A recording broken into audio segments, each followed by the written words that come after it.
What's up guys? Welcome back again to my Techtube channel, and again, we have another gadget to unbox.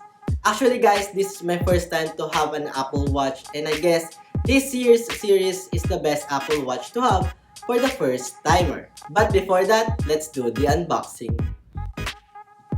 So this is the box. And yes guys, this is the Apple Watch Series 7 Nike Edition in 41mm. Color, midnight. Once you open it, you can see two boxes. One is for the strap.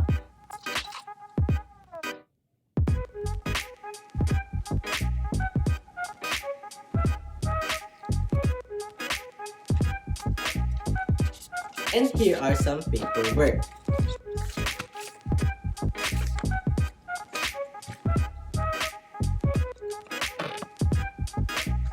It comes with two sizes, medium to large and small to medium strap. The next box is the Apple Watch.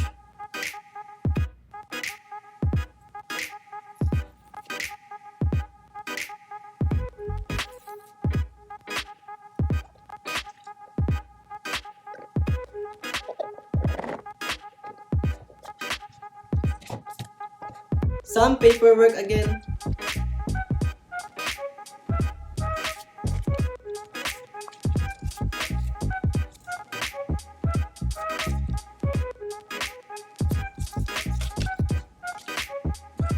The all-new Apple Watch charger that now comes in USB-C, and new additional metal casing for the charger.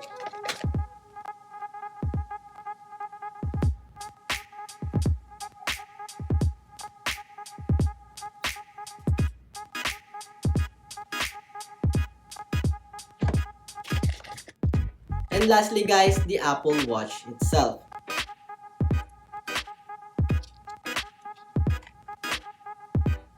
It is also easy to set up and pair guys. All you have to do is to scan the code in your Apple Watch using the Apple Watch app in your iPhone. And that's it.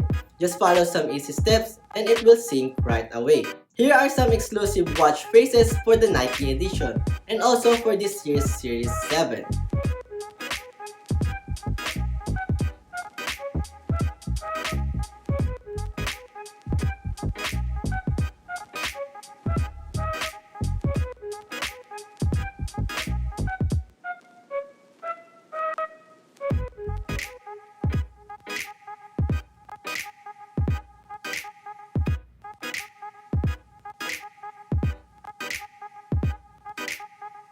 Take note guys, to be able to maximize this year's fast charging capacity of the Series 7, you need to get that 20-watt adapter or charging brick. In my case, I use the Anker Nano brick which is in 20 watts. Before guys, I have the Huawei Watch GT2 Pro and I absolutely love it. But sad to say, I need to sell it because now I'm back at the Apple ecosystem, which is, I think, it will make my life more easier. But don't get me wrong guys, the Huawei Watch GT2 Pro is amazing. From its physical build like titanium and sapphire glass, and it's almost 2 weeks battery life at all half the cost of this Apple Watch. But now, let's head on to the pros of this watch. I bought this watch mainly because, as what I have said a while ago, that I am now back at the Apple ecosystem.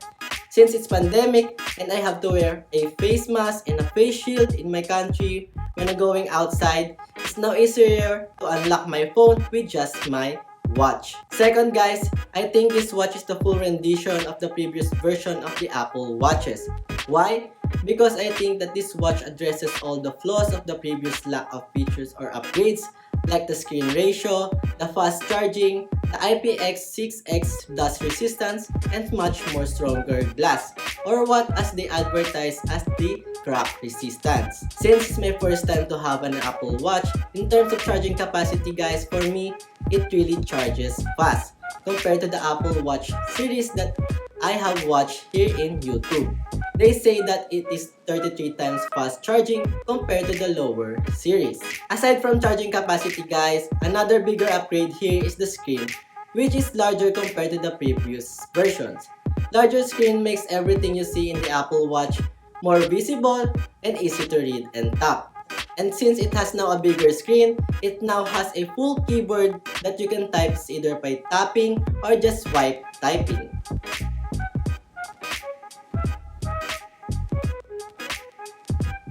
That are some of my favorite features here in the Apple Watch Series 7, but what are the cons? The biggest cons here is the battery life. For me, in my opinion, since I came from Huawei GT2 Pro, there is a huge battery difference. The GT2 Pro, I only charge it once a week, and even the always on display is turned on. While here in the Apple Watch, it can get you throughout the day, but to be able to use it for the next day, you need to charge it before you sleep. Or at least, charge it 1 hour before you sleep so that you can wear it during your sleep and track your sleeping pattern. So guys, that's all for the pros and cons of this watch. I hope that this watch helps me to be motivated to be physically fit and do some exercises. Lastly guys, my tip for you is to pick the Nike edition because you get additional watch faces that are not available in the regular one. And guys, take note, it is same price as the regular one and the Nike edition. And also guys, the Nike version only offers the 2 colors, the Starlight and the Midnight. So if the 2 is not in your option, so better go with the regular Apple Watch since they offer 3 more additional colors, which are the product red, the green, and the blue. So that's it for today's video guys. I hope you like it. Please do consider subscribing to my Techtube channel for more tech accessories and gadgets. Bye!